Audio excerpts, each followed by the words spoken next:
नमस्कार, बहुत स्वागत है आप सभी का। आप देख रहे हैं इंडिया डेली। मैं हूं आपके साथ नैना यादव। नमस्कार, 3 के सवाल में आपका स्वागत है। मैं हूं आशीष सिन्हा। नमस्कार, मैं हूं आपके साथ शिवम दत्त मेहता। चलिए 3 के सवाल में हम आपको बता देते हैं आज का मुद्दा क्या है। बात करेंगे बिहार की, बिहार चुनाव की। बिहार विधानसभा चुनाव जैसे जैसे नजदीक आ रहे हैं वैसे वैसे सियासी पारा चढ़ता जा रहा है। पटना के ऐतिहासिक गांधी मैदान में वक्फ संशोधन कानून के खिलाफ रैली हुई, जिसमें आरजेडी नेता तेजस्वी यादव ने बड़ा ऐलान कर दिया।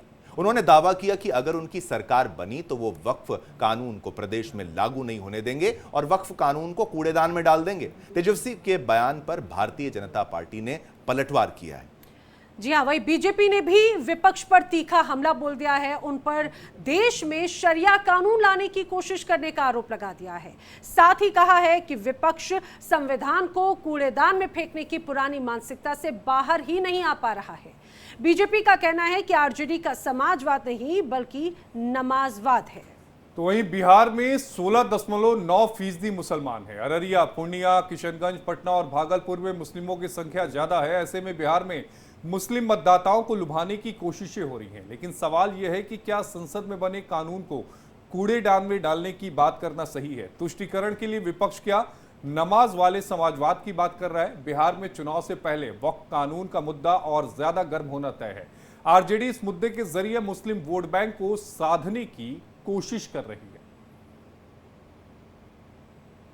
ये भाजपा की सरकार जाने वाली है। गरीब आवाम की सरकार बनेगी तो इस बिल को, इस कानून को बिहार राज्य जो है कूड़े के दान में फेंकने का काम करेगा। बिहार में किसी भी कीमत पे इस कानून को हम लोग लागू नहीं होने देंगे। इंडी गठबंधन के बिहार के नेता तेजस्वी यादव ने कहा कि हम संसद से पारित एक कानून को कूड़ेदान में फेंक देंगे। यह बहुत गंभीर विषय है। उन्होंने वक्फ बोर्ड के कानून के लिए कहा कि हम इसको कूड़ेदान में फेंक देंगे, जबकि वह भारत की संसद के दोनों सदनों से पारित है, कोर्ट में विचाराधीन है। एक नहीं आधा दर्जन हाई कोर्ट के जजमेंट बहुत स्पष्ट रूप से इलाहाबाद हाई कोर्ट और कलकत्ता हाई कोर्ट के जजमेंट उनके पक्ष में है। इसका अर्थ यह हुआ कि न संसद का सम्मान न न्यायपालिका का सम्मान। वोट बैंक की चाहत में जो कुछ बोला गया है तेजस्वी यादव और इंडी गठबंधन के अन्य नेताओं के द्वारा, उससे साफ है कि यह संविधान को कूड़ेदान में फेंकने की 50 साल पुरानी मानसिकता से बाहर नहीं आ पा रहे हैं।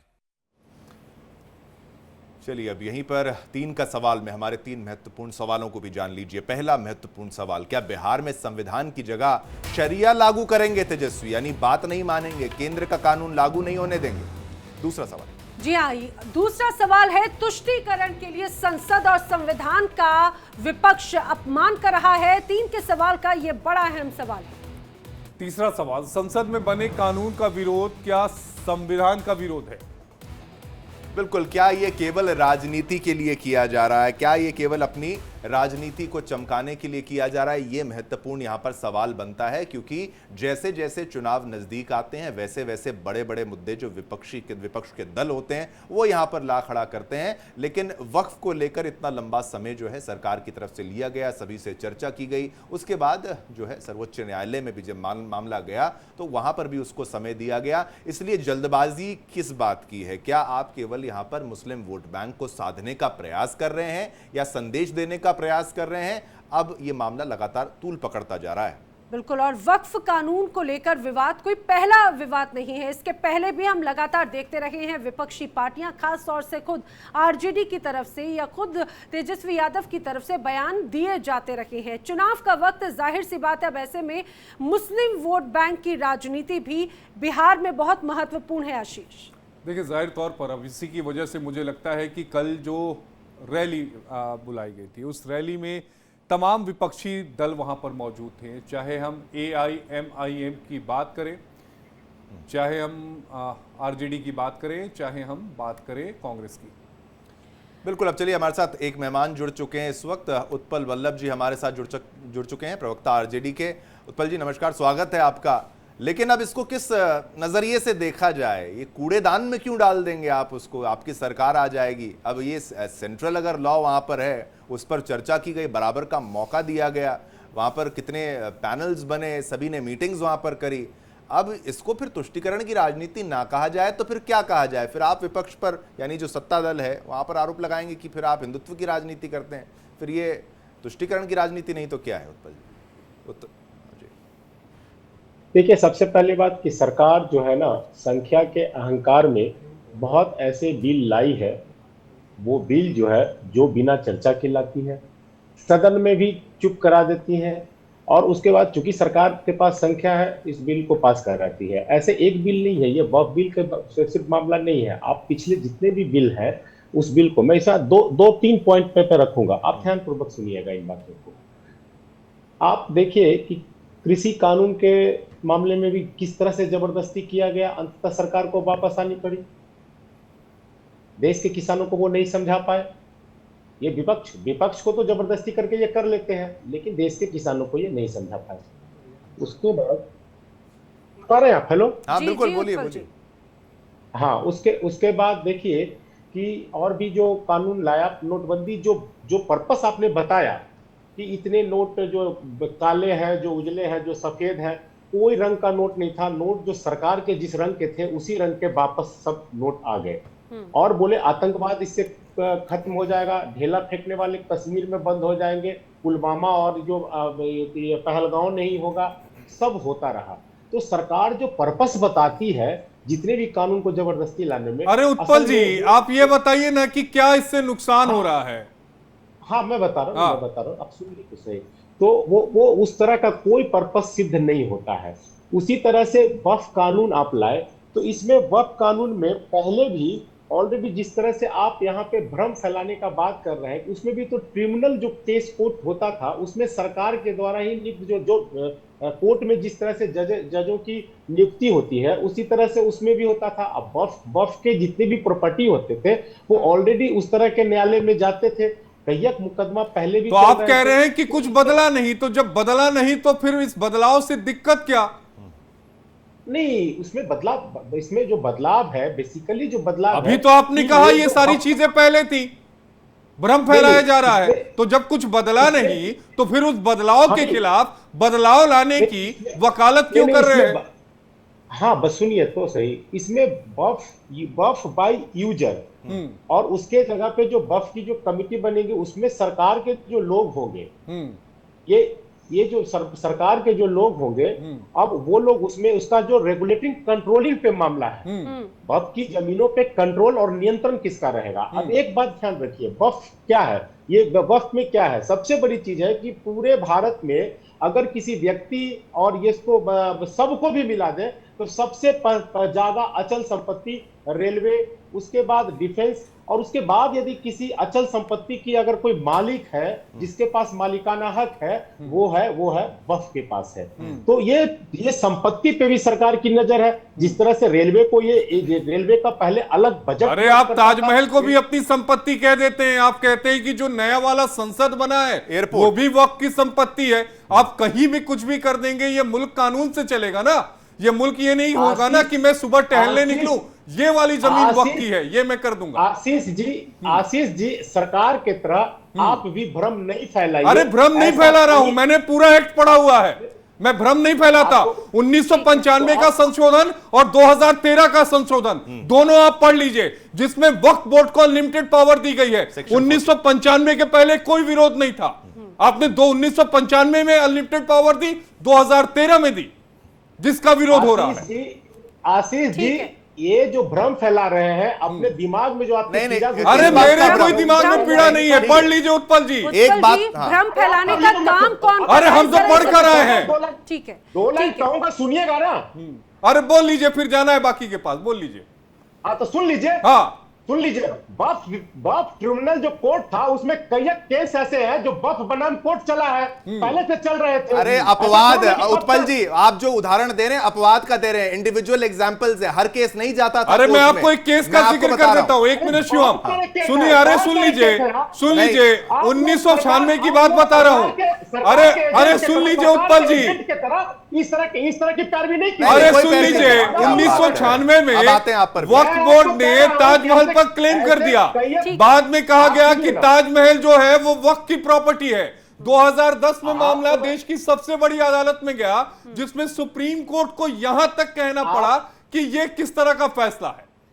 सुप्रीम कोर्ट ने सवाल उठाया था। आशीष जी, मेरे जो दावे हैं उसको आपने साबित कर दिया। जो आप कहे कि दावा कर दिया तो कोर्ट ने उसको खारिज किया। इसका मतलब कि उसके ऊपर भी कोई कंट्रोलिंग और नियंत्रण रखने वाली, मतलब मैं ये बता रहा हूं, ये हर कोई सुप्रीम कोर्ट नहीं पहुंच पाएगा, और हर जमीन ताजमहल या हर इमारत ताजमहल नहीं होती। उत्पल जी, टीवी डिबेट पे बैठ के भ्रम फैलाने की कोशिश मत मत कीजिए, आंकड़ों के साथ में बात करना जरूरी है, जो मेरे दोनों साथी पेश कर रहे हैं।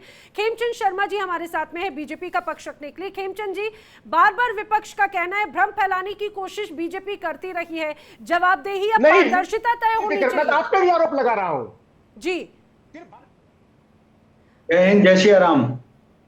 देखिए, ये लोग सरिया कानून बिहार में लाना चाहते हैं, पूरे भारत में लाना चाहते हैं। जिस गांधी मैदान में अभी आपातकाल का विरोध करने के लिए हजारों लोग जुड़े और उसका विरोध किया, उसी गांधी मैदान में ये कहते हैं कि जो पार्लियामेंट ने कानून बनाया हम उसको फेंक देंगे, कचरे के डब्बे में फेंक देंगे। ये कौन होते हैं?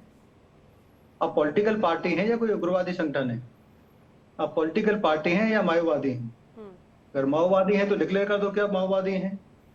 आप देश की संसद को नहीं मानते, संविधान को नहीं मानते, देश के कानून को नहीं मानते, आप फाड़ के फेंक दोगे। अगर आप पॉलिटिकल पार्टी हैं तो आपने ऐसा कैसे बोल दिया कि आप संसद के कानून को नहीं मानोगे, आप देश के कानून को नहीं मानोगे? आप अपीजमेंट की पॉलिटिक्स के तहत इतने ज्यादा गिरोगे कि अब आप संसद को ही नकार दोगे, संविधान को नकार दोगे, संविधान के कानून को नकार दोगे और ऐसे उलझुल बयान देंगे। ये साफ साफ दिखाता है ये देश में शरिया कानून लाना चाहते हैं। ये कुछ मुसलमानों को पूरा हक देना चाहते हैं कि वो पूरी भूमि को ऑर्गेनाइज तरीके से वो शोषण करें, उसका दुरुपयोग करें। और दुरुपयोग के बहुत सारे उदाहरण हमें मिले।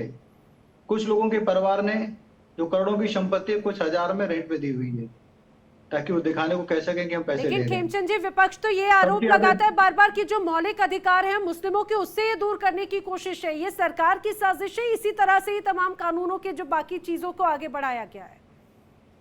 1 करोड़ के आसपास इसमें सजेशंस आए, उन पे डिस्कशन हुआ, डेप्थ में डिस्कशन हुआ, पार्लियामेंट में डिस्कशन हुआ। मौलिक अधिकार किसी के भी नहीं छीने जा रहे। मौलिक अधिकार जिनके छीने गए इस कानून की वजह से, उनको प्रोटेक्शन देने का काम ये कानून कर रहा है। और मौलिक अधिकार गरीब मुसलमानों के भी छीने गए, विधवा मुसलमान बहनों के भी छीने गए, नॉन मुसलमानों के छीने गए, क्रिश्चियंस के छीने गए लाखों की संख्या में, हिंदुओं के करोड़ों की संख्या में छीने गए। इवन केरल जैसे स्टेट से तो क्रिश्चियंस के बड़े बड़े ऑर्गेनाइजेशन है, उन्होंने भी इसका समर्थन किया, क्योंकि वहां पे वो भी पीड़ित हैं। पूरे देश में सभी समाज के लोग पीड़ित हैं। कुछ लोग उसकी मलाई खा रहे थे और कुछ पॉलिटिकल पार्टी उसका फायदा उठा रही हैं। अब तिलमिला इसलिए रहे क्योंकि इनकी जो चहते हैं अब उनके हाथ से कंट्रोल निकल जाएगा। जो फ्री की मलाई खा रहे थे वो मलाई निकल जाएगी। अरे आप होते कौन हो कि कानून को नकार दें?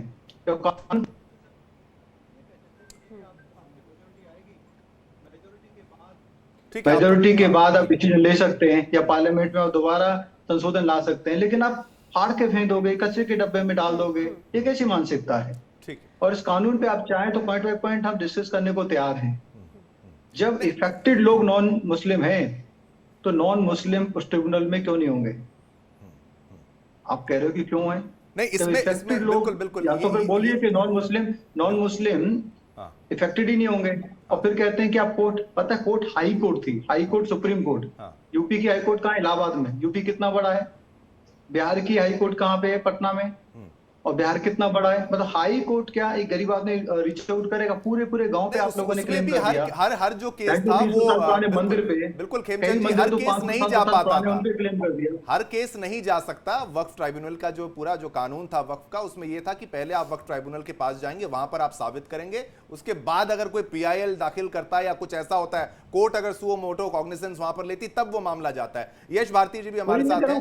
वो भी इम्पॉसिबल है, हाई कोर्ट और सुप्रीम कोर्ट जाना लगभग इम्पॉसिबल है आम व्यक्ति के लिए। उत्पल जी आएंगे आप पर, आपने जो दलील दी, फिर आप 2013 की बात करेंगे नहीं, सेक्शन 40 ड्रैकोनियन लॉ जो भी आप अमेंडमेंट्स किए गए, फिर उसके बदलाव तब आया, ऐसे बदलाव नहीं आया। लेकिन यश भारती जी भी हमारे साथ कानून बनाना था तो बाबा साहब भीमराव अम्बेडकर बना के जाते, क्यों नहीं बनाया? ठीक है, ठीक क्यों है, आपने इसको 95 2013 में इस तरीके का आपने ये कानून बनाया जो सबके लिए भस्मासुर बन गया? ठीक है, ठीक है। चलिए यश भारती जी, अब आपका मौका है। अब आप हमें बताइए कि फिर अब जो सारा मामला कोर्ट में चला गया, अब कोर्ट का सभी सम्मान करते हैं, उनकी तरफ से जो डायरेक्टिव आएगा, अब थोड़ा समय है, उसमें भी और वक्त लग सकता है, लेकिन अब वापस उसी मुद्दे को उठाना, अब इसको तुष्टीकरण की राजनीति ना कहा जाए तो फिर इसको क्या कहा जाए? हक की लड़ाई कहा जाए या क्या कहा जाए? ये सभी को साथ में लेकर चल के डिस्कशन जो तमाम हुए थे, है मुद्दा पुराना होता जा रहा है। पहले हमने बहुत डिबेट्स करी, लेकिन फिर उसी मुद्दे को उठाया कि हम आएंगे सत्ता में तो इस कानून को कूड़ेदान में डाल देंगे। ये फिर संविधान से देश चलेगा तो फिर इज्जत किस बात की जा रही है? कहां इज्जत रही? देखिए, मैंने बहुत गूगल करने की कोशिश करी और अपने जहन में उतारने की कोशिश करी कि जितनी मैं हिंदी भाषा का ज्ञानी हूं, जितनी हिंदी भाषा को मैं जानता हूं, मुझे नमाजवाद शब्द का अर्थ कहीं समझ में नहीं आया, जिसको आपने समाजवाद से जोड़ करके यहाँ प्रचारित करने की कोशिश करी है। एक बात। हमने दूसरी बात, जो बातें चल रही हैं, जो भारतीय जनता पार्टी प्रायोजित करके पूरे तरीके से कार्यक्रम कर रही है कि मुसलमानों के हितों के लिए है, मुसलमानों के अधिकारों के लिए है, आम जनता गैर मुसलमानों के अधिकारों के लिए भी सुरक्षित रहेगा, ये पूरे देश के लिए अच्छा रहेगा।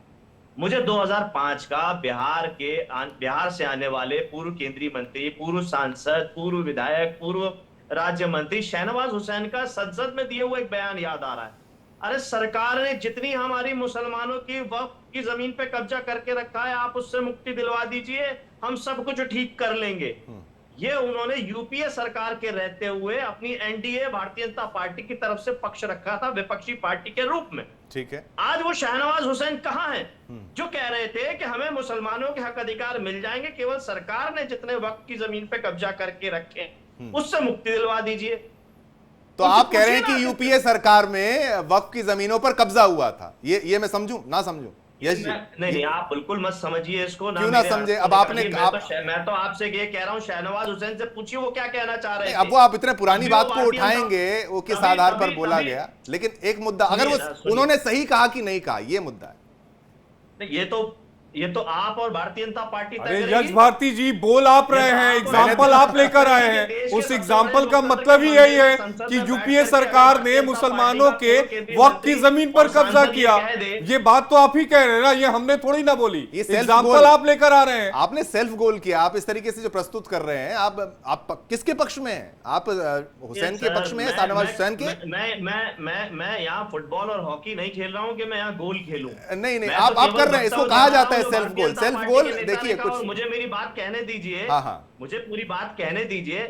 अच्छा है आपने चर्चा रखी है, चर्चा को पूरा होने दीजिए। इसको भारतीय जनता पार्टी का सदन का महफिल ना बनाए कि जहां बोलने अरे क्या बात कर रहे हैं? शहनवाज हुसैन के पक्ष में आप बोलते हैं, 2005 की बात आप करते हैं, यूपी के सरकार में कब्जा। कहां बोल रहा हूं? ना तो मैं विरोध में हूं ना मैं पक्ष में हूं। मैं तो पूछ रहा हूं। चलिए ठीक है, आप कंप्लीट करिए। पूछिए भाई कि वो क्यों संसद। चलिए जब आएंगे पूछ लेंगे आप अपने पक्ष में। सरकार ने वक्फ की जमीन पे कब्जा करके रखा, अगर मुसलमानों के हितों की रक्षा चाहते हैं तो केवल सरकार ने जो वक्फ की जमीन पे कब्जा कर रखा है उसको छुड़वा दीजिए, मुसलमानों का भला हम खुद कर लेंगे। ये भारतीय जनता पार्टी के शहनवाज हुसैन कहते हैं। एक बात। दूसरी बात, भारतीय जनता पार्टी समाज में कैसे बेमनता फैलाती है। मैं नैना यादव जी का स्वागत करूंगा, बहुत दिनों बाद आई है, काम पे वापस लौटी है, मेरी शुभकामनाएं उनको। क्या पूरे देश के अंदर, खासतौर से उत्तर प्रदेश में, ये नहीं फैलाया भारतीय जनता पार्टी ने कि यादव सारा अधिकार खा गए, सारे संसाधनों को यादव ले गए, आरक्षण यादव खा गए? ये द्वेष भावना, ये हीन भावना, चाहे मुसलमानों को लेके, यादवों को लेके, जो भी उनका प्रतिद्वंदी होगा उसके खिलाफ भारतीय जनता पार्टी फैलाती है या नहीं फैलाती? क्या ये बातें सामने आती है कि नहीं आती? खुद योगी आदित्यनाथ ने सदन के अंदर ये बात कही कि 46 में से 56 एसडीएम यादव थे। झूठे आंकड़े देना, झूठे दावे करना, झूठे वादे करना भारतीय जनता पार्टी का मुख्य काम है। यश भारती जी, खासतौर से बिहार और यूपी की अगर हम बात करें तो यहाँ पर जो राजनीति है वो होती है धर्म जाति के आधार पर है। आपकी भी अगर हम बात करें तो आप भी इस बात को बखूबी जानते हैं, धर्म और राजनीति, और उसी को ही अधिकार और उसी के ही फायदे की बात को सीधे सीधे जोड़कर देख लिया जाता है। आपकी इसी बात का जवाब सुनिए, खेमचंद शर्मा जी भी कुछ कहना चाह रहे हैं, उनका भी एक पॉइंट सुन लेते हैं। आपने जो बात कही उसको लेकर, खेमचंद जी। अभी यश भाई कह रहे थे कि यादवों पे आरोप लगाया। हम तो आरोप नहीं लगाते, क्योंकि हम तो सबका साथ सबका विकास के आधार पे काम करते हैं। कह दो। यश भाई एक बात बताइए कि यादव पर मतलब अखिलेश जी के परिवार के अलावा कौन सा ऐसा परिवार है या कौन सी ऐसी जाति है जिसके घर से एक से ज्यादा एमपी बने? बता दीजिए। कल्याण सिंह जी के परिवार को जानते या हैं फिर आप? किसी दूसरी जाति के उसको शिक्षा मंत्री बनाया दूसरे योगी सरकार में परिवार के संदीप सिंह को। उतने एमपी बनवा ये दीजिए, नहीं पढ़ पाते, लिखा उतने हुआ नहीं पढ़ पाते, पदाधिकारी उसको बनवा शिक्षा मंत्री दीजिए। बना के रखा है ना आप लोग। पदाधिकारी हैं और ना देखिए, मास विषय मेंबर ऑफ विषय पार्लियामेंट विषय हैं। से हम विषय से भटक गए, विषय से भटक गए। लेकिन यश भारती जी और खेमचंद शर्मा जी, आपके बीच में डिस्टर्ब नहीं किया। Let me complete. सुनिए एक बात जरा चलिए, बताइए, चलिए। वक्फ कानून की अगर बात हो रही थी यश भारती जी, क्योंकि सीधे सीधे आरोप तो ये लगा है कि भाई नमाजवाद समाजवाद ये बीजेपी ने सीधे टारगेट कर दिया। अब आप जरा ये बताइए कि आप पर ये आरोप क्यों लग रहे हैं? यश भारती जी, आप ही से सवाल, ये आरोप क्यों लगते हैं? नहीं, देखिए, जिम्मेदार लोगों पे सवाल किए जाएंगे, आरोप लगाएंगे, गैर जिम्मेदारों पे क्या करेंगे? सत्ता सरकार में आवारा लोग बैठे हैं, गैर जिम्मेदार बैठे, उनकी कोई जिम्मेदारी तय ही नहीं है। शहनवाज हुसैन विपक्ष में रहते हुए कुछ कहते हैं, सत्ता में आ गए तो कुछ और कह रहे हैं। भारतीय जनता पार्टी विपक्ष में रहती है, कुछ और कहती है, सत्ता में आती है कुछ और कहती है।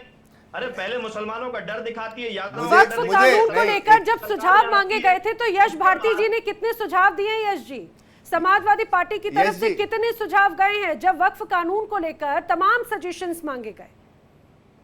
जो सुझाव दिए गए उन पे अमल कितना किया? और शक्ति प्रदर्शन के नाम पे आप कह रहे हैं, जो धर्मनिरपेक्ष की बात करते हैं, जो समाजवाद की बात करते हैं, चाहे वो नीतीश कुमार हो, चाहे वो चंद्रबाबू नायडू जी हो, या चाहे अन्य लोग हो, चाहे जयंत चौधरी जी हो, चाहे चिराग पासवान हो, अन्य लोगों से सवाल कीजिए ना इनसे, कहां गई इनकी धर्मनिरपेक्षता? कहां गया इनका समाजवाद? जो ये बात करते थे, सवाल इनसे करना चाहिए, इनसे पूछना चाहिए कि आप जो आज रहनुमा बनने की कोशिश कर रहे हो भारतीय जनता पार्टी की गोद में जाके बैठ के, वो रहनुमाई कहां चली गई? और वक्फ के नाम पे अगर आप केवल बात कर रहे हो तो आप देश के नाम पे कब बात करोगे? भारतीय जनता पार्टी तो वो पार्टी है जो इसका 5वां राष्ट्रीय अध्यक्ष भारतीय जनता पार्टी के राष्ट्रीय कार्यालय में बैठ के देश को बेचने में दलाली करते हुए सजा पा चुका हो। देखिए शब्दों का चुनाव, थोड़ा शब्दों का चुनाव। देखिए यश जी, नहीं ऐसा कोई आपत्तिजनक शब्द दलाली वगैरह मत बोलिए। नहीं, आप देश के गद्दार को क्या कहेंगे जिसको कोर्ट से सजा हो जाए देश को बेचने के नाम पे, रक्षा के नाम पे? आप उसे किस नाम से संबोधित करेंगे? आप आइए ना, मुद्दे पर आइए। आपको आपत्ति है कि आप जो वक्फ कानून में तब्दीली हो गई, आप उसको स्वीकार करने में क्या दिक्कत है? देश को बेचेंगे, देश की दलाली करेंगे, नहीं, देश को बर्बादी की तरफ ले जाएंगे, चीन को बेच कुल मिलाकर यश भारती जी, कोई मुद्दा है नहीं जिस मुद्दे को बनाया जा रहा है या जिस मुद्दे को बताने की कोशिश की जा रही है। दरअसल ये पूरे वोट बैंक की सियासत है जिसका नजारा कल पटना में हमने देखा। खेमचंद जी कुछ कह रहे हैं। माफियाओं के थ्रू सरकार चलाते थे, माफियाओं के थ्रू उत्तर प्रदेश में गुंडागर्दी करके वो अपना दबदबा बनाते थे, वो ऐसी ही भाषा का उपयोग करेंगे। उनके माफिया जब मारे गए तो उनको बहुत दर्द हुआ, आज उनकी माफियागिरी नहीं चल रही है तो उत्तर प्रदेश में उनको बहुत दर्द हो रहा है। आज सबका साथ सबका विकास हो रहा है तो उनको बहुत दर्द हो रहा है। इन्हीं की आप गूगल पे जाके पॉलिटिकल लिस्ट देखिए तो पता चलेगा एक ही परिवार का ये पूरी तरीके से भरण पोषण करते हैं। उसी के पदाधिकारी बनाते हैं, उसी के मेंबर ऑफ पार्लियामेंट बनाते हैं, उसी से एमएलए बनाते हैं, फिर ये कहते हैं कि भाई हम पे आरोप लग रहे हैं। आरोप नहीं लगेंगे तो क्या होगा? भारतीय जनता पार्टी ने समाजवादियों को, पर्टिकुलरली जो बिहार में समाजवादी पार्टी वाले हैं, उनको नमाजवादी इसीलिए कहा कि उन्होंने तुष्टीकरण के अंतर्गत इतनी हद पार कर दी कि वो देश के संविधान को ही नकार रहे हैं। बिल्कुल, उनमें और माओवादियों में कोई डिफरेंस नहीं नजर आ रहा है। माओवादी भी कहते हैं कि हम संविधान को नहीं मानते, सिस्टम को नहीं मानते। ठीक है, उत्पल जी से जवाब ले लेते। उत्पल जी, इसका जवाब दे दीजिए। चीजों का जवाब मांग रहे हैं। नमाजवादी का सवाल क्या है? क्या अरे बोल रहे हैं, सवाल ये है आप कि भी रिएक्ट कर रहे थे। अब आप कुछ बोलना भी चाह रहे थे। और दूसरी बात ये कि भाई ये आप जो अब विरोध कर रहे हैं, अब संविधान के विरोध में जाने का ही तो प्रयास है। अब कानून जो है, अगर मामला अगर सुप्रीम कोर्ट में चला गया, कानून सभी से पूछ के लाया गया, अब आप इसमें मुसलमानों का कौन सा हित कर देंगे उस कानून को कूड़ेदान में डालकर? क्या वक्फ के जो कब्जों का शिवम बोलिए। आशीष जी यादव जी और तीन आज पैनलिस्ट एकदम एक साथ में 3 तरफ से तीर छोड़ने के लिए बैठे हैं। आप छोड़ते रहिए तीर, लेकिन कुछ मौका जो हम लोग को देते हैं उसको ध्यान से सुनिए, प्रेम पूर्वक सुनिए, ठीक? अब मैं कह रहा हूं कि पहले जो ट्रिब्यूनल केस कोर्ट थी वक्फ बोर्ड की, उसमें सरकार के जिस तरह से कोर्ट में जज नियुक्त होते थे उसी प्रक्रिया के तहत जज नियुक्त होते थे कि नहीं होते थे? उसमें सरकार के द्वारा भेजे हुए प्रतिनिधि होते थे कि नहीं होते थे पदाधिकारी? इस पर बात कीजिए, थे कि नहीं थे? तो जब जज थे उसमें, मुझे बताइए जो ना, जो मुझे बताइए। जजेस की जो प्रक्रिया, आप सुनिए ना, हर मैटर कोर्ट में गया, लंबा चौड़ा सुना देते हैं, जरा सा सुन लीजिए ना। आप जो है आप विषयांतर कर रहे हैं। आप मुझे बताइए। विषयांतर नहीं हो रहा हूं मैं वक्फ मैं देखिए, अच्छा, उत्पल जी तो साबित करने लगे कि कुछ बदला ही नहीं है। आपको मैं 10 सेकंड, मुझे 10 सेकंड दीजिए, आपको 1 मिनट दूंगा, 10 सेकंड। उत्पल जी मेरा प्रश्न सुनेंगे? जैसे कोर्ट में जज नियुक्त होते हैं, मेरा प्रश्न सुनेंगे? मेरा प्रश्न सुनेंगे? सरकार का पदाधिकारी अरे मेरा प्रश्न सुनेंगे साहब, मेरा प्रश्न सुनेंगे? मेरा तो सुन लीजिए ना। मैं कह रहा हूं कि आपकी जमीन पर आपकी, अच्छा उत्पल जी ऐसे नहीं, आप हम पे इतना आरोप लगा दिया, तीर चला दिए, अब जरा एक बार और लीजिए ना, एक तीर और लीजिए ना। उत्पल जी सवाल सुनेंगे? कोई नहीं जाता था हाईकोर्ट, हर मामला हाईकोर्ट नहीं जाता। आपकी जमीन पर अगर वक्फ ने दावा ठोका, कहां जाएंगे? हाईकोर्ट जाएंगे या वक्फ ट्रिब्यूनल जाएंगे? पहले ये बताइए, कहां जाएंगे? पहले ट्रिब्यूनल कहां जाएंगे? ट्रिब्यूनल से आप ट्रिब्यूनल से, अच्छा एक चीज सुनिए ना, मैं पूछ रहा हूं जो बताइए ना, उसमें आप ट्रिब्यूनल में जज होते थे या नहीं? अरे तो कोर्ट में क्यों नहीं जा सकते हैं? वो मामला समझाइए ना। क्यों एक स्पेशल ट्रीटमेंट क्यों चाहिए साहब? स्पेशल ट्रीटमेंट क्यों जाएंगे? और सुनिए